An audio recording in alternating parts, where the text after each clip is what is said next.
hooyadii federaalku waxay dhexda u taagan tahay deganaansho la'aan siyaasadeed. waa bishii 17aad ee muddaxileedka hay'adda fulinta oo uu aalowsan yahay khilaaf u dhexeeya labada mas'uul ee u sarreeya hay'addan, madaxweyne Siciid Cabdulaahi Dani iyo madaxweyne ku-xigeen Axmed Cilmi Cismaan Karaash. isku qabadku wuxuu bilowday 30 ayaamood ee ugu horreysay muddaxileedkooda, laakiin mar kale ayuu toddobaadkan ciska isku shareeray.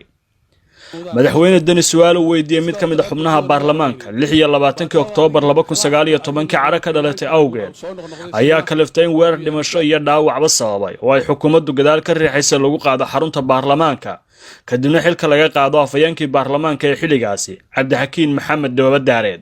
ka hor inta aan madaxtooyadu wajin arrinta ku saabsan mooshinkii Dhoobadaareed 21 Oktoobar wuxuu madaxweynuhu wasiirro cusub ku kordhiyay golihiisa wasiirada. xildhibaano badan ayaana la siiyay wasiiru dowlayaal iyo agaasimayaal guud si ay u taageeraan doonista madaxtooyada ee baarlamaanka. madaxweyne Dani wuxuu xalay magacaabay wasiirro iyo wasiirro ku-xigeenno, waxaana golaha fulinta laga qaybgeliyay labadii musharax ee uu ka guulaystay Axmed Karaash. doorashadii Puntland ee dhacday 8 Janaayo 2019 taas oo dadka siyaasadda gobolka falanqeeya ku sifaynayaan mid muujinaysa hardan cusub oo cabsi laga qabi karo inuu tago hoolka baarlamaanka haddii aan ka hor xal loo helin. wareegtada madaxweynuhu waxay golaha ka saartay 4 ka mid ah saaxiibada madaxweyne ku-xigeenka markii la cayriyay 4 wasiir ku-xigeen iyo 2 wasiir oo ay saaxiib dhow ahaayeen doodaha golaha dhexdiisa iyo saaxiibtinimada gaarka ahba Axmed Karaash. qaarkood ayaa loo arkay inay saameyn ku yeelan karaan xiisadda madaxweynaha iyo madaxweyne ku-xigeenkiisa u dhaxayso oo ay keeni karaan taageerayaal dhanka baarlamaanka haddii loo baahdo. madaxweyne ku-xigeenka Puntland ayaa soo saaray wareegto kale. wuxuu beeniyay in lagala tashaday magacaabidan, waxaana uu sheegay inay tahay mid wax kama jiraan oo sharciga baalmarsan. waana wareegtadii 12 maalmood gudahood oo burina kana soo baxday xafiiska madaxweyne ku-xigeenka. 5 mudane baarlamaan iyo 3 xubnood ee ugu sarreeya guddoonka golaha wakiilada Puntland ayaa ku howlanaa sidii khilaafkan xal loogu heli lahaa, inkastoo ay la kulmayaan caqabado. laakiin mar kale xalay ayay xaaladdu isbedeshay markii ay soo baxday wareegtada madaxweyne Dani way 2 maalin ka hor uga soo tageen in xaaladda la dejiyo, rabadaanta kadibna wada hadal la furo.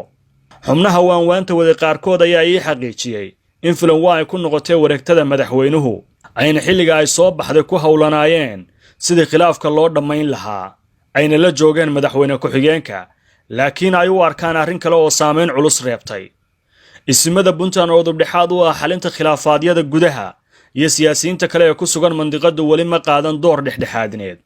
siyaasiyiinta qaarkood ayaana u arka fursad siyaasadeed oo ay gudaha ka heleen. madaxweyne Dani iyo weliba saaxiibadiisa xagga siyaasadda ee loo yaqaano Aranjan ayaa muujinaya tuhana in siyaasad kale ay ku lug leedahay khilaafka hadda kala dhexeeya madaxweyne ku-xigeenka. qaarkoodna waxay wadeen toddobaadkii u dambeeyay dhexgal ku saabsan xagga baarlamaanka.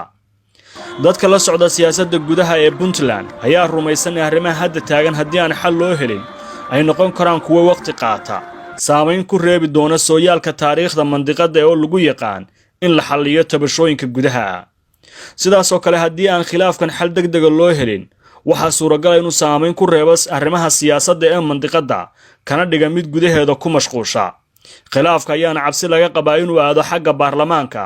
haddii ay taasi dhacdana waa arrin kale oo ugub ku ah taariikhda Puntland madaxweyne iyo madaxweyne ku-xigeen ay baarlamaanka isla tagaan.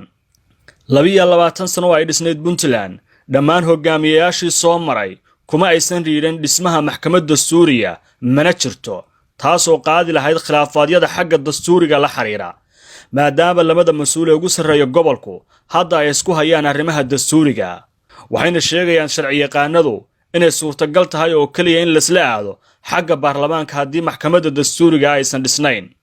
laakiin maxkamadda sare ee hadda jirta oo lagu eedeeyo musuqmaasuq, cadaalad xumo iyo inay hay'adda fulinta ku milantay, waxay isku aragtaa mid qaadi karta dacwadaha la xiriira arrinta dastuuriga, laakiin taas garyaqaano badan ayaa dhaliilaya.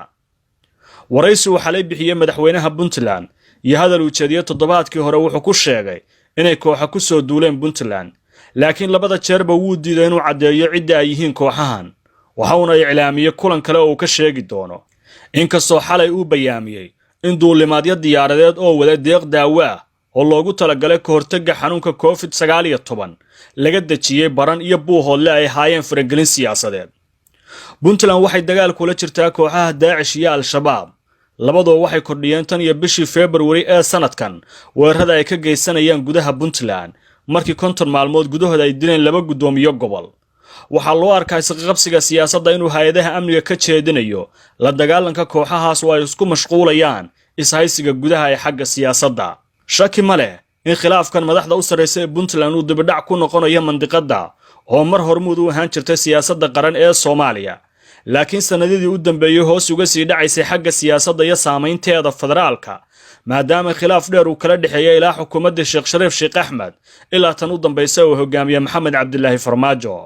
waxaa sidaas oo kale hogaaminta madaxweyne Deni iyo Karaash ay ku suntanaan doontaa mid khilaafkeedu uu bilowday sanadkii u horeeyay, dadkuna waxay isweydiinayaan ma noqon doonaa mid xal waara laga gaaro maalmaha nagu soo wajahan.